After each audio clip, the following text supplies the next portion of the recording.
மழை டைமில் மட்டும் கிடைக்கிற ஒரு மீன். இதோட பேர் வந்து வாளை மீன். கேரளாவில் இந்த மன்சூன் சீசன், அதாவது இந்த மழை காலத்தில் மழை நிறைய பெஞ்சு வயலில் இருக்கிற தண்ணி எல்லாம் ஆறுக்கு ஜாயின் பண்ணுற அந்த இடத்துல இந்த மீன் வந்து நிறைய கிடைக்கும். இதோட உடம்பு வந்து ரொம்ப வழுவழுக்கல் தன்மை உள்ளது. அதே மாதிரி உடம்புக்கு வந்து எல்லோ கலராக இருக்கும்.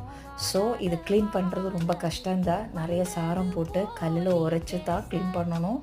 இல்லைனா வந்து அந்த ஸ்மெல் இருந்துகிட்டே இருக்கும். இது எப்போ பிடிச்சாலும் இதோட வயிறில் வந்து பெரிய பெரிய முட்டை இருக்கும். இது வச்சு நம்ம இன்றைக்கி ஃப்ரை பண்ணலாம். நார்மலி ஃப்ரை பண்ணுற மாதிரி மஞ்சத்தூள், மிளகு பொடி, அப்புறம் உப்பு போட்டு நல்லா கொஞ்சம் நேரம் வச்சுட்டு அதுக்கப்புறம் ஃப்ரை பண்ணி எடுக்கலாம். இது ஃப்ரை பண்ணி எடுத்தால் பெரிய பெரிய கட்லெட் மாதிரி ரொம்ப டேஸ்ட்டான ஃபிஷ் எக் ஃப்ரை ரெடி ஆகிடும். ரொம்ப டேஸ்ட்டாக இருக்கும். மற்ற மீனோட எக்கு விட இந்த டேஸ்ட்டாக இருக்கும். கண்டிப்பாக இந்த மீன் கிடச்சிச்சின்னா ட்ரை பண்ணி பாருங்கள். பாய்.